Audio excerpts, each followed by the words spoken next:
Recording in progress.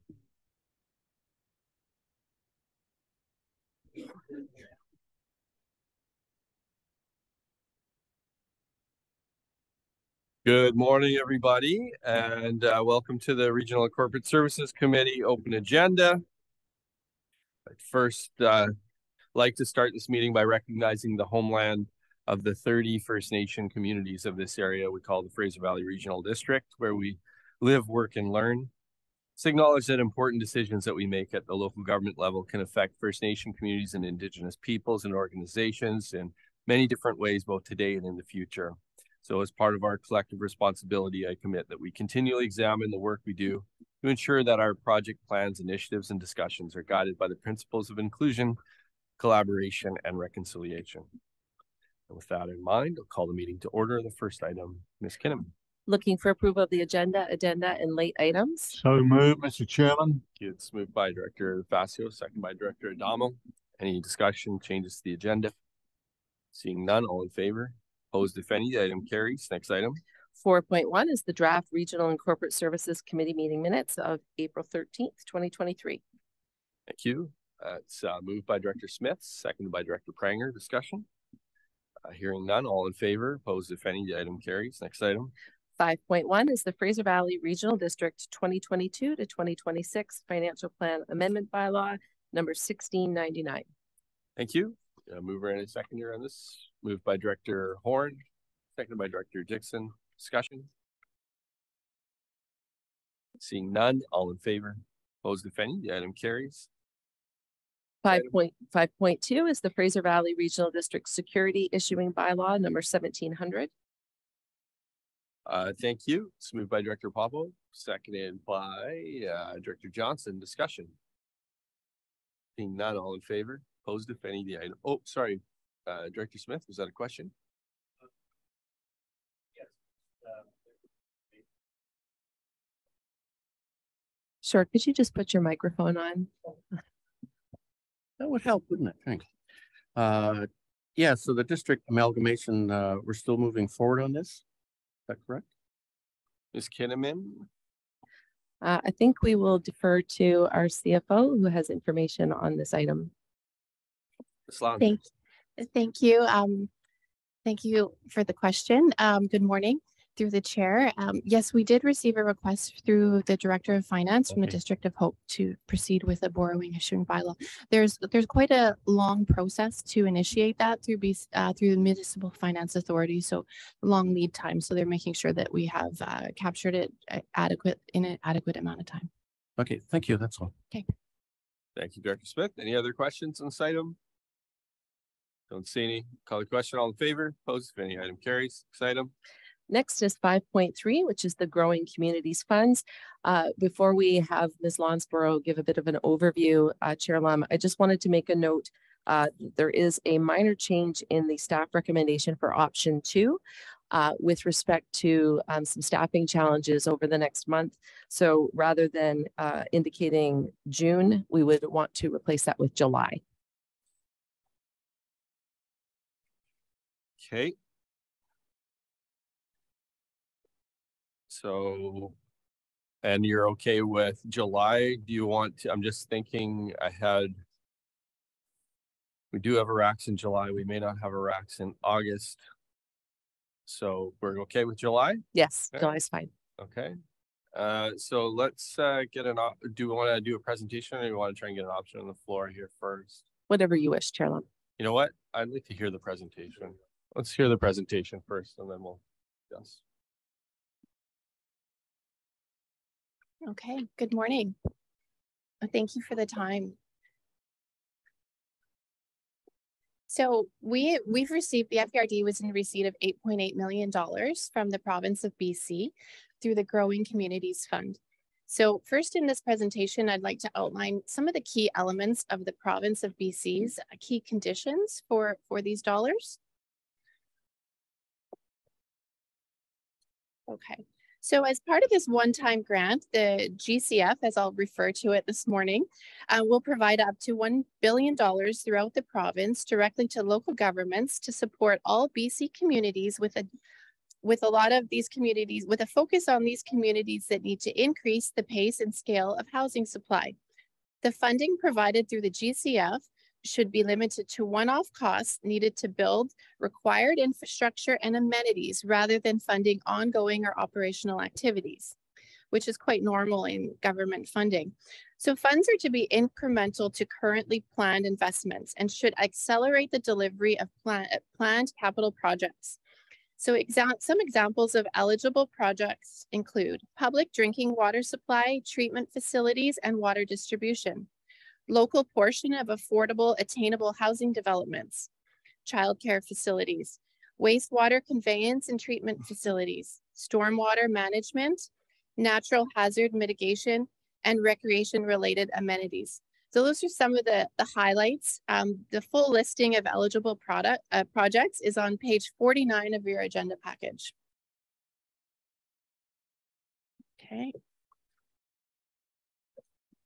Okay, so the key eligible uses of GCF funds are for regional priorities, infrastructure and amenities, and multi-year capital projects facing cost escalations.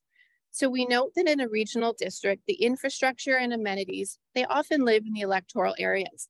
However, we also note that the province was clear to state on page 51 of your agenda packages that funds are not to be redistributed to electoral areas, but to be prioritized and utilized for projects based on their eligibility. So in discussions with the province, they have advised of a large number of projects across the province that are facing extreme cost escalations. In some cases, it's stalling projects altogether.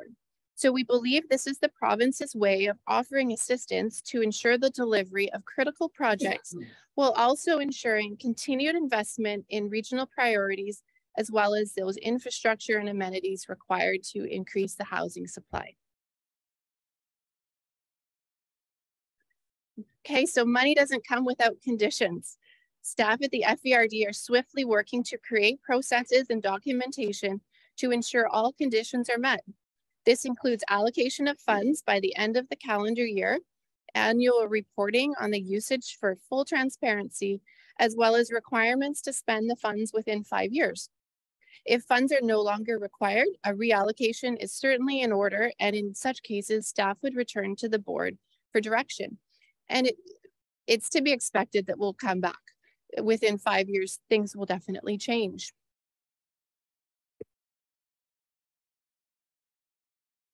Okay, so how did we come up with our recommendation? So the FERD is required to allocate funds by year's end.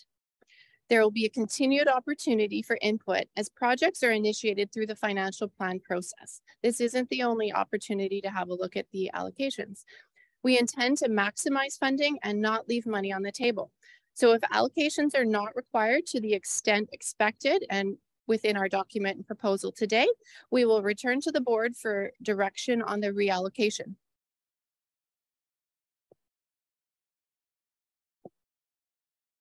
Okay, a balanced approach was taken to categorize projects from the lens of the senior leadership team that will assist in the board's decision making. This included a risk-based approach with a review of provincial stipulations, as well as projects that will benefit the greatest number of regional taxpayers while mitigating known risks.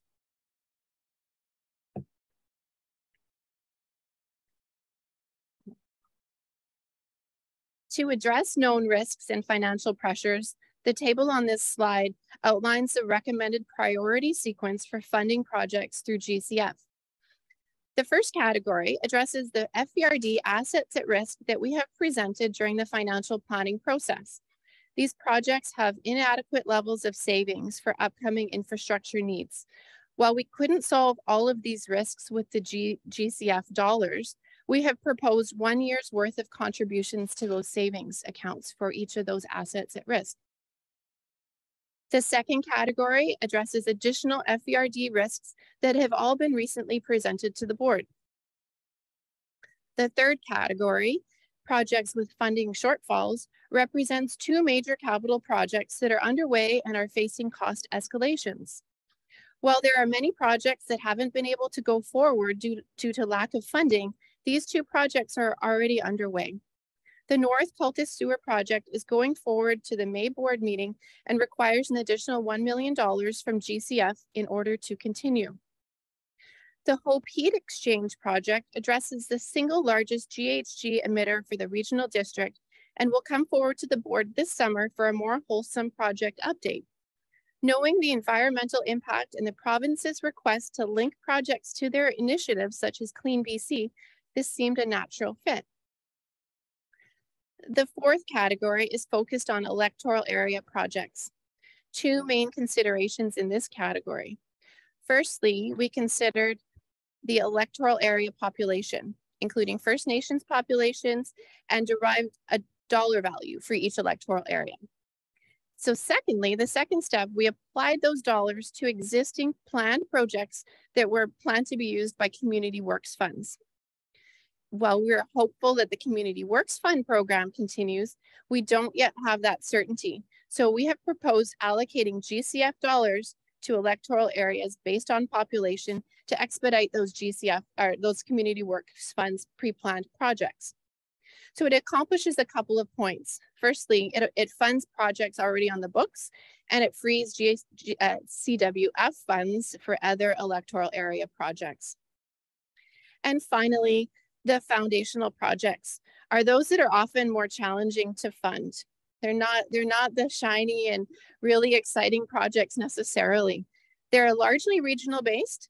So for example, regional based, they'll help every taxpayer in the region by offsetting projects that would impact all of the 325,000 residents.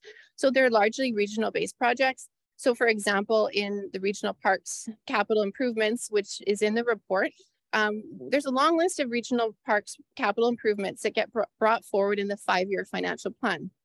The proposal would be to allocate those dollars between the Regional Parks West and Regional Parks budgets.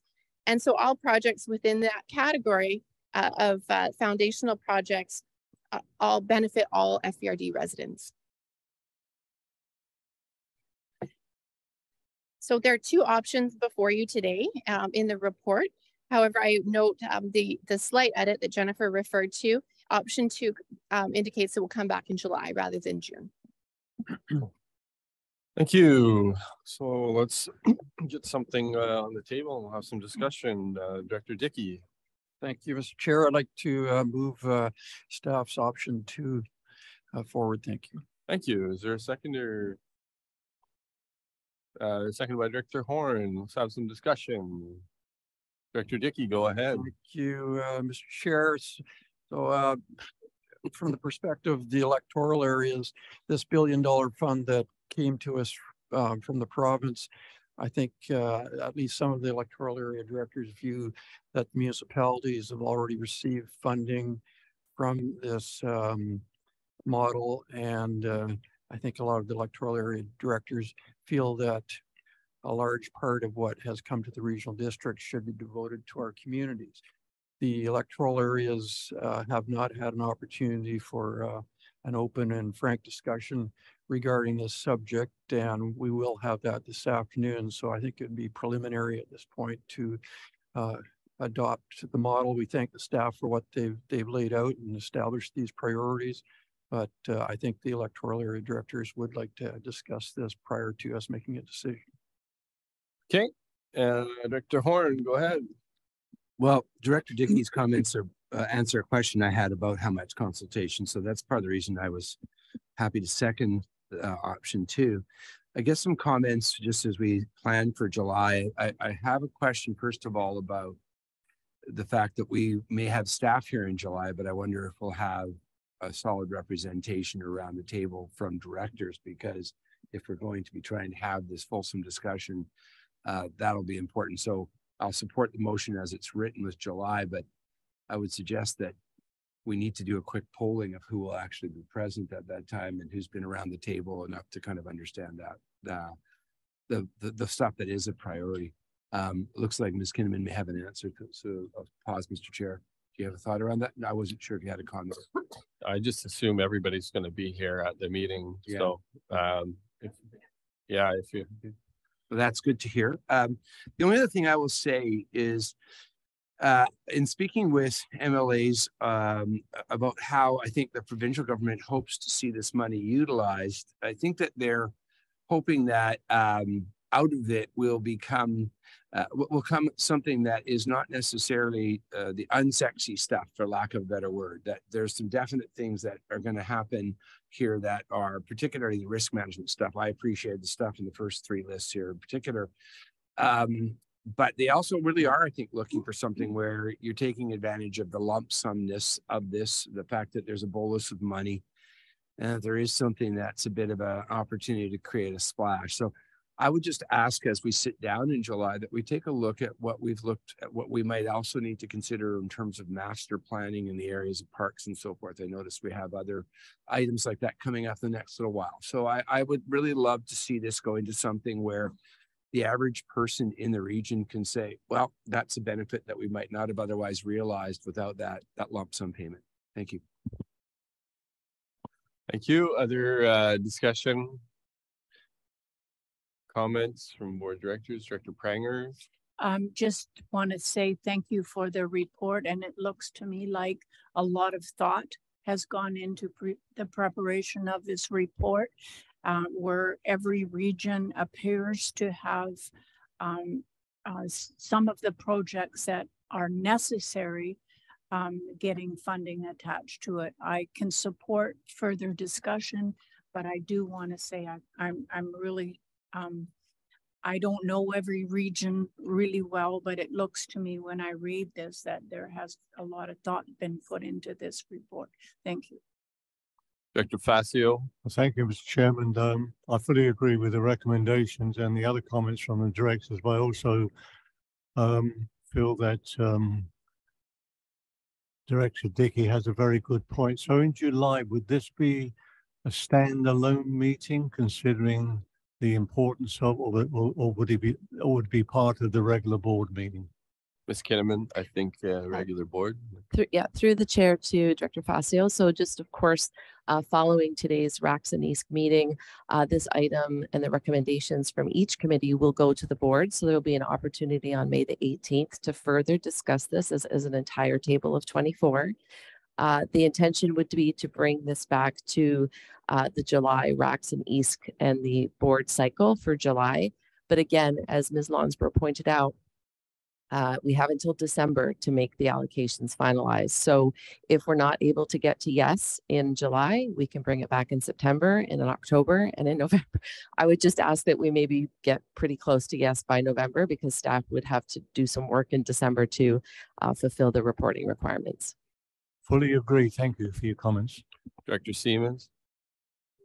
Thank you. I appreciate the report, and I just a couple of comments. One, I think going forward with the next report, it just would be interesting to know who benefits. Just have another column when we have, like, say, like ECOM or the care center. Oh, okay, we have it there. I just didn't have that on my. Ask and you shall receive, Director Siemens. Excellent. Okay, perfect. That's great. And then the other item, I guess I was just wondering, like the care center, that 2 million, is that for the new site? Have we haven't determined where that site will be. So is that what that is for? Ms. Kinnaman? Through the chair to Director Siemens, yes, knowing that we need to find a new location for the care center and that there will be some capital costs associated with that, regardless of the location. Staff recommended putting $2 million aside, recognizing that that probably will not be enough for the entire project, but it is a need that is going to emerge in the next couple of years. Awesome. And then the other question I had, just on the funding for the shortfalls in those two areas for the North Calta sewer and the Hope heat exchange. I understand the cost implications, but I just wonder if that's, if you can unpack that, the reasoning behind that. I guess I'm just a little concerned that there is cost overruns in all of our jurisdictions, and why specifically those two. It's generally, I'm just not quite sure, is that how we normally do things, or are we setting a dangerous precedent for other cost overruns in other areas? Ms. Kinnaman. Sure, through the chair to Director Siemens. The rationale for putting those particular projects forward is that they are large capital projects that are currently underway and significantly underway, and also have large grant dollars already associated with it. So recognizing that all of our member municipalities and local governments across British Columbia have been faced with significant cost escalations on capital infrastructure projects. These are particularly at risk due to the stage that they are at. And again, going back to Ms. Lonsborough's presentation, the risk-based analysis of the projects that we're faced with. So certainly those are two large projects that we would like to see get finished. We will be bringing forward to the May board the results of the integrated project delivery model process for the Cultus Lake wastewater treatment plant project. With respect to the Hope Heat Recovery Project, there will be a report coming forward. It's been underway for a number of years now. And staff will be bringing a project update for that one. We recognize that there are going to be some cost escalations for that project as well. So that one, I would say, is less of a priority for this month, but we wanted to flag it because it would be a potential project to be receiving funding.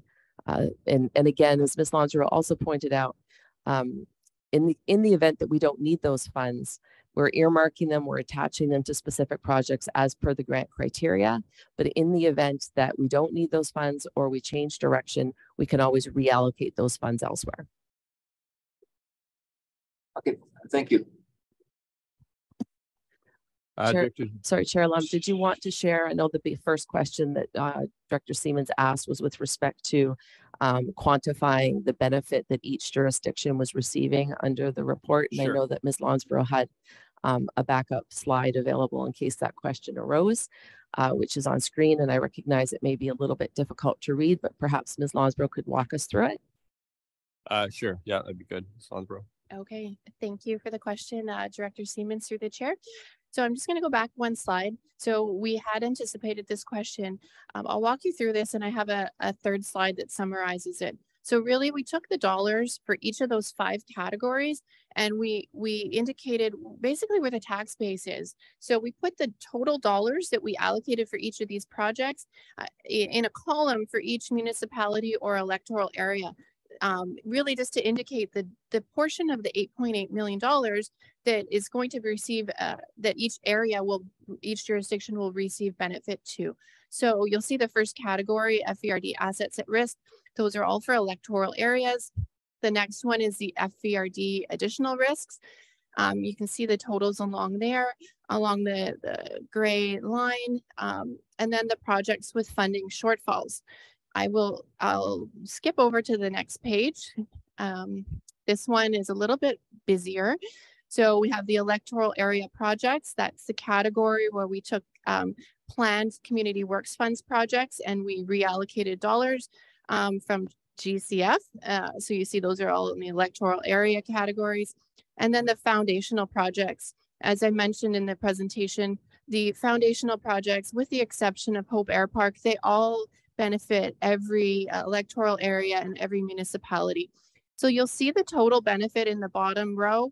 And no need to move the Zoom bar. I have another screen, the third screen that shows. So then what I did was we take the percentage. So we took those dollars. So if we look at Abbotsford, for example, the first column there, $4.7 million. Those are the dollars that the residents of Abbotsford will specifically benefit from out of the 8.8.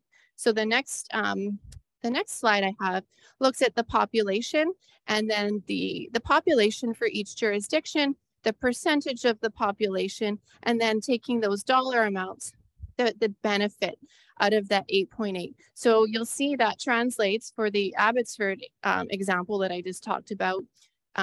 Abbotsford residents are 47.5% of the FVRD population. And then looking at that $4.7 million out of 8.8, they're receiving about 54% of the benefit of that $8.8 million. So, and likewise, we did that for each area just to understand that with one of those foundational provincial criterias being it's a regional based approach. So those are the proposals we put forward for you for discussion. And happy to take other options and come back to you in July. So that would have been option 1, which wasn't moved, but option 2 would be discussion of the allocation. So right now, the second option, which is just really the 2 big main capital projects that we talked about that are at risk and need some basically need an immediate lift. Well, the one needs immediate lift at Cultus. So essentially we'd be looking at, I guess my question on this is this match up with how the funding was allocated to the regional district? Does this somewhat match up when it comes to how we were allocated dollars based on the population of the regional districts? That part we didn't factor in. No. The dollars, it was clear from the provincial government that was just their methodology in allocating the dollars, and we just purely looked at the direction from the province on the regional priorities, infrastructure and amenities, and we really looked at those conditions. Okay. Director Siemens. Thank you. Yeah, I just if you could share this information with us, it just will help us with the next stage. And I do look forward to hearing back from what our regional electoral areas, what their discussion comes. But yeah, if you could share these slides with us as well, that would be really helpful. Thank you. Director Ross. Thank you. Yes, taking a bit of a different twist on the benefits to the region, other than financial, I would argue, I think it was the Hope Heat Exchange I think you said was the greatest emitter of GHGs in the region. So I would argue that when you would reduce a significant air pollutant anywhere in the airshed, then that benefits the whole region. Thank you for that, and that's correct. And we did this as a financial analysis at the first part, but you're correct. Thank you. Other comments from board directors? Director Dixon, go ahead. Thank you, Mr. Chair. Thank you for this information and this additional information and all the other work that went into the report. Much appreciated. I recognize Area H obviously is benefiting or potentially benefiting from this compared to the other electoral areas anyway. So first question is, this is not a fund where we could suddenly say, hey, let's start this new project that we need for my area or the region or anything like that. Is that accurate assessment? Ms. Kinnaman. Through the chair to Director Dixon, we could start new projects as long as they met the grant criteria. I think that in the outline, they intend to assist infrastructure and projects that are underway, but certainly the grant is flexible enough that if there was a signature regional project that the board wanted to get behind, we could certainly embark upon that. Perhaps an example of that one would be the care center. That's not something that's currently underway. It is regional-ish. It's not funded by every single taxpayer. However, I would argue that it does provide quite a significant regional benefit. So there is some flexibility for sure. Okay, fair enough. May I ask another one? Yeah, go ahead. And then the other part is sort of, tagging along with Director Dickey's comments about the municipalities have also received their own specific funding. Is there any kind of formula, I guess, where that in case the electoral area should have a higher percentage of the funds than the municipalities, or is it's all regional in nature? Ms. Kinnaman. Through the chair to Director Dixon, and I will look to Ms. Lonsborough as well, but I believe that the grant criteria were pretty specific, that the intention was not to divide it up by percentage of population. That's correct. They specifically wrote that in the requirements. So it's really to focus on those those other criteria that are non-measurable, really, the regional priorities, community infrastructure and amenities, and things that are, to address cost escalations. They specifically identified that. And then that list of eligible projects. So really they were trying to get things off the ground that were already planned. But as Ms. Kinnaman outlines, if there are signature projects, I'm sure that there's a way we could look through, as long as they're part of those eligible projects, we could consider that as well. No, I didn't mean to imply that I had a big long list that I want to get started. I'm quite actually happy to see us sort of working on some of the ones that are in place, but just had a couple questions. So thank you. Question that was asked, Ms. Kinnaman, what is the alternative with, I know there's good rationale behind the front loading that 2 million at least, and then taking some time on the other ones. What is the alternative if the board should not choose to allocate the 2 million at the board meeting? Chair Lam, I think what staff were hoping for was to get some feedback both from the Regional and Corporate Services Committee as well as the Electoral Area Services Committee. And based on that discussion, we would go back to the drawing board and figure out if we could address any of those issues or concerns or ideas that come forward. So I really can't speak to that at this point, because until we have this afternoon's meeting, I won't really know what the electoral area directors are thinking.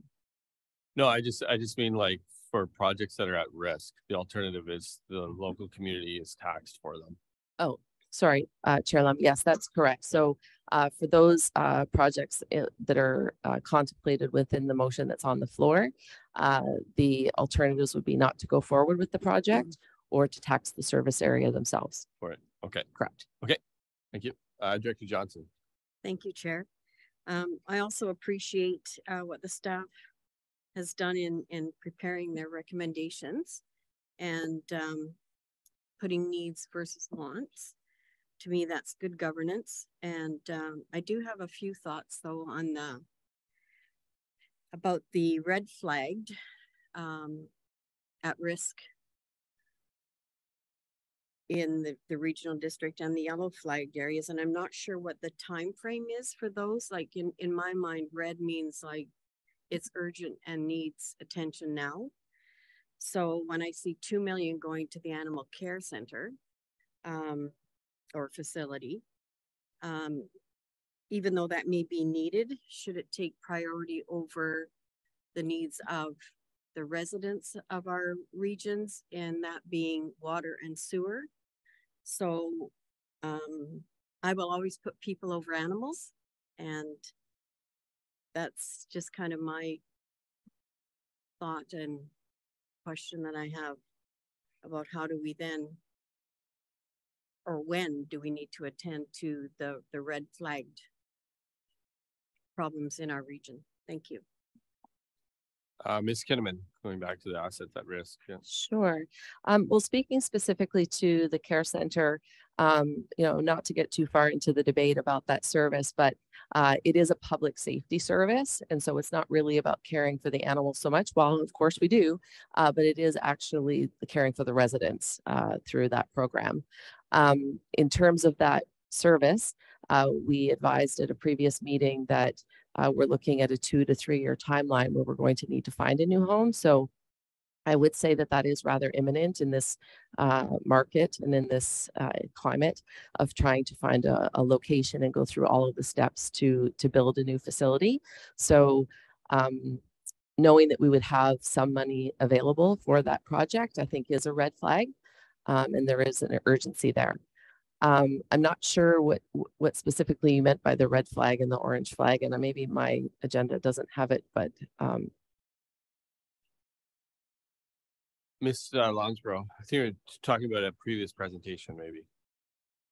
Thank you, Director Johnson, through the chair. That's correct. I believe you're talking about how we've indicated with the colors on the FBRD assets at risk. We've said some are red hot and some are amber. What we did in our recommendation for this report, we looked at the total replacement value for each of those projects. It would oversubscribe the 8.8. I believe it was $14.4 million if we were to solve all of those assets at risk. So we couldn't do that. We took a a very clinical approach, and we said, well, what if we gave 1 year's worth of reserve contributions for each of those? We're certainly happy to adjust that and look at the timelines for each of those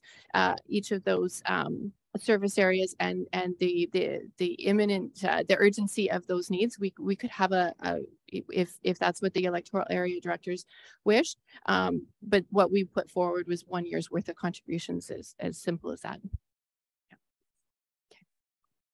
That led, thank you, Ms. Kinnaman and Ms. Lansborough. I think that that was kind of my question as well, around what are the alternatives, where some of these projects are getting a lift. The alternative is that the service area would pay the total cost, would be on the hook for paying the replacement cost or paying the cost for these assets at risk. In some cases, the depleted reserves or non-existent reserves would be the total responsibility of those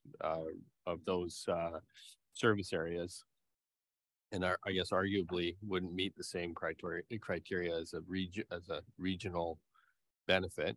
I think it's a regional risk because I think there's a liability borne by the whole organization when, if God forbid something bad should happen.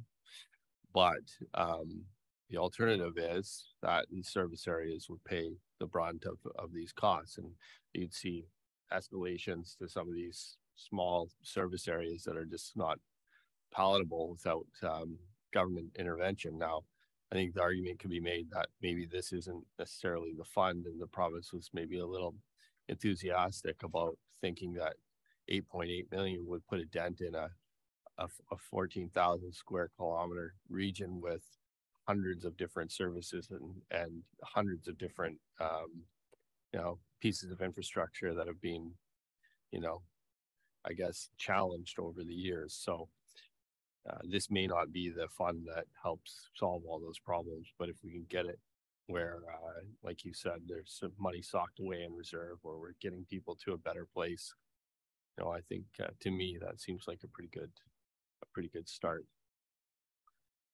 Any other comments or questions, Director Adamo?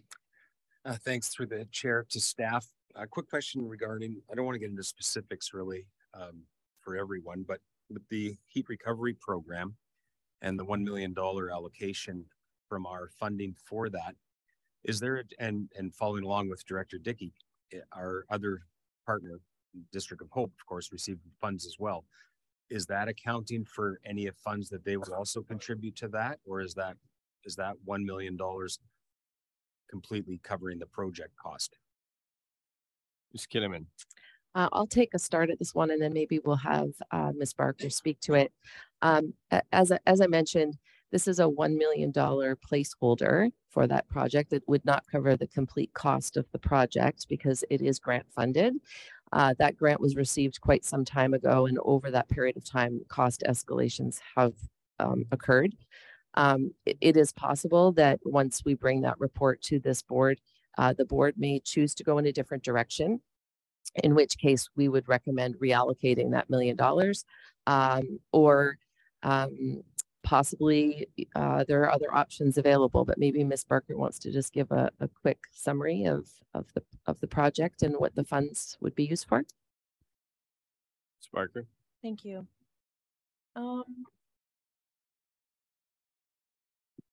So I'll just quickly say that in case you're not familiar with the heat recovery proposal, I will be coming out with a memo very shortly. I'm working on that now as an update. But basically the concept there is taking heat that is generated through the ice making process and using that heat to heat the pools. That's conceptually what we're proposing here. And in doing so, there will be operational savings and significant GHG savings. I can say that we received a grant towards this project several years ago. It was a $2 million grant.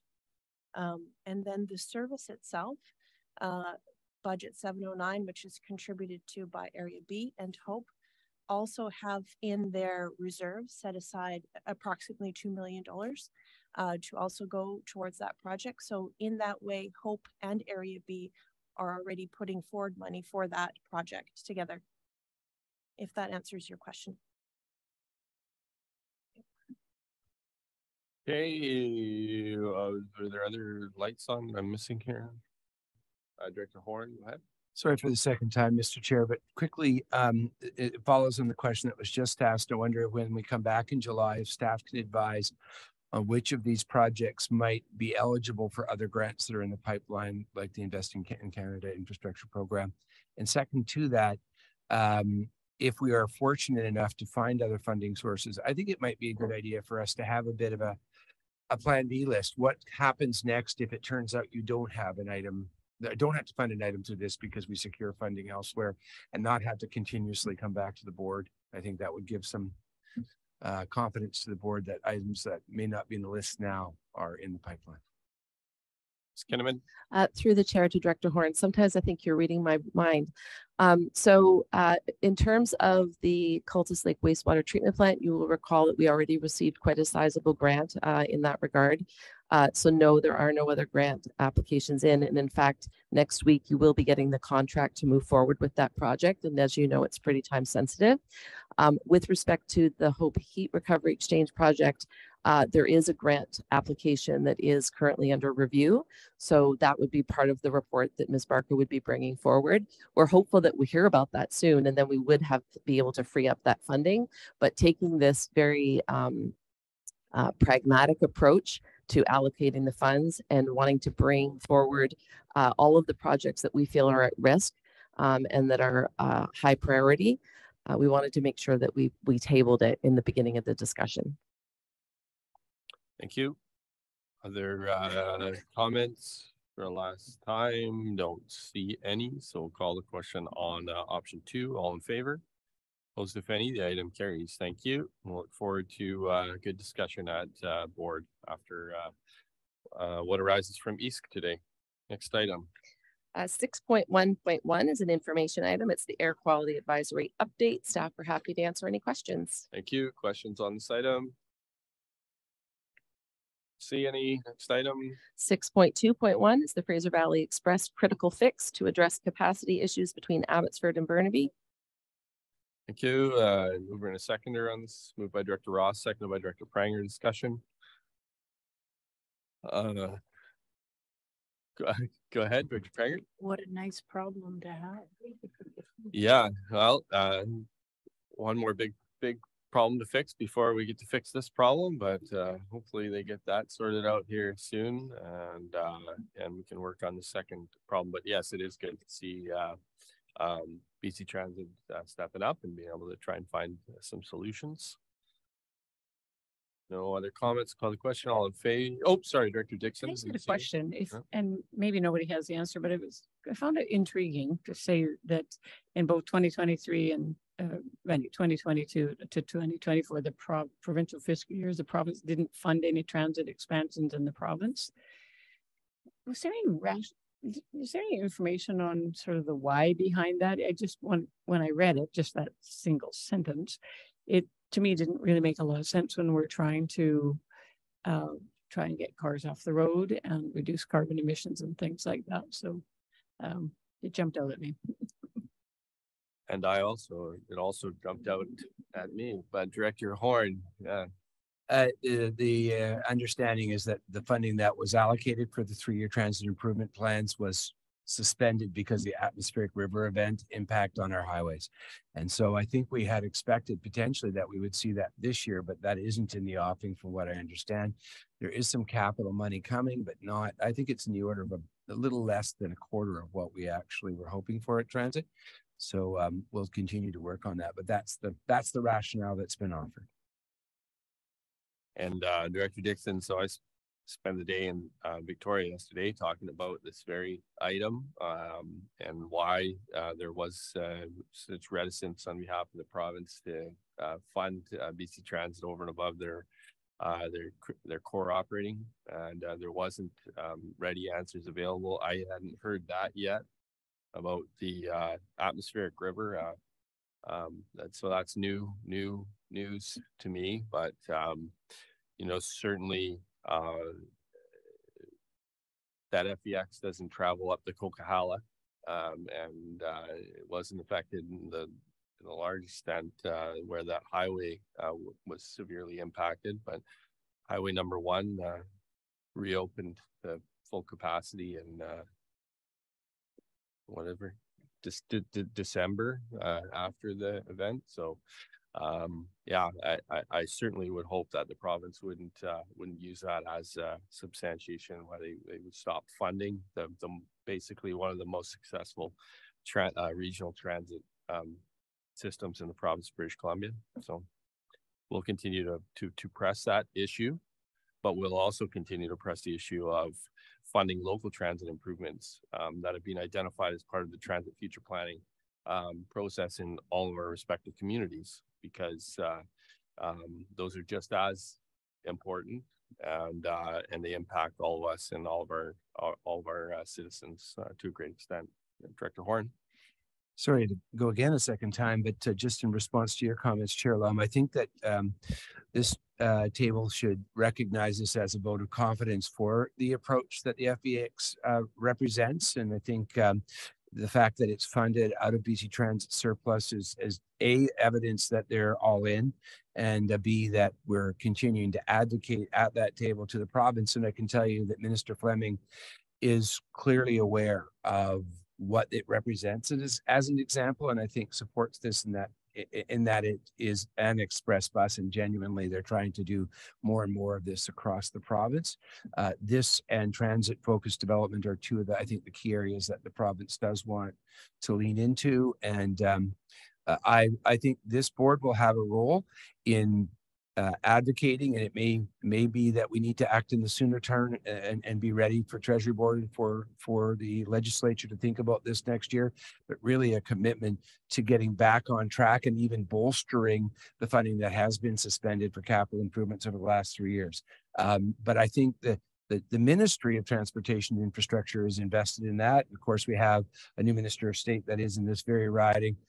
So that doesn't hurt us as well. But I think that this is Transit's way of saying they support those motions, no pun intended. And I think the idea is to try and we should be bolstering that and asking for those capital improvements in the coming years.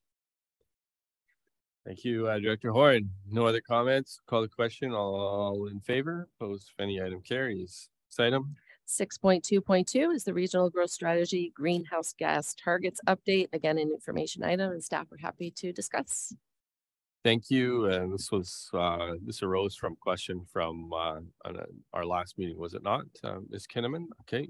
So will this be on the ESC agenda as well? Chair Lum, I don't think it is on the ESC agenda, but it will be on the board agenda. It'll come to board. I just want the director who asked the question specifically to benefit from this information. No other questions on this information item. Next item. 7.1 is the 2023 Canada Day festivities. Thank you. Questions on the information item, Director Adamo? Yes, thanks through the chair to staff and to the small team at the Hope Rec Center. They've done a great job with this. It shows that I will be attending, which of course I will not be attending, but I will send a representative that will take care of that and help them out. But looking for everyone's support for an event like that. Everyone has their own Canada Day celebrations, and they've done a remarkable job with a very limited budget. So thanks very much for all your support. Thank you. Director Smith? Yeah, also, thank you very much, Peter. I'll be attending in that, and it's going to be a good celebration for that. We support the rec center and everything and the community service that's done there. Thank you. Thank you. Any other comments? Don't see any. Next item. Moving down to reports by directors. Thank you. Directors, your opportunity. Director Facio, go ahead. Thank you, Mr. Chairman. I'll just say thank you now. I won't be here for the next meeting. Just a real thank you to all those who attended the Lower Mainland local government conference in Harrison Hot Springs. It was a record number, I believe, 250 registered.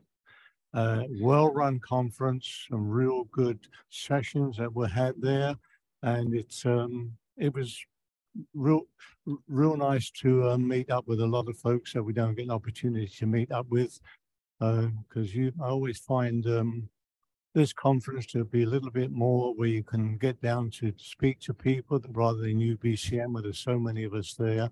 We're all over the place. But thank you again.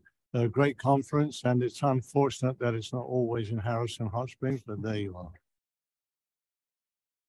Thank you. I've got Director Dixon and then Director Ross.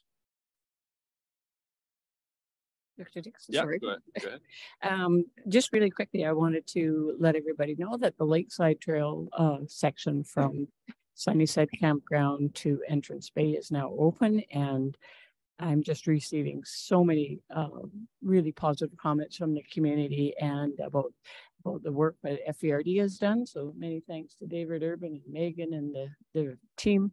The contractor was great, did a good job. In fact, they finished a little bit early. And we've got this beautiful boardwalk along, just right along the edge of the lake. And it's amazing. And the final comment is that it's almost ready to become a FERD regional trail. So there you go. Get ready for that.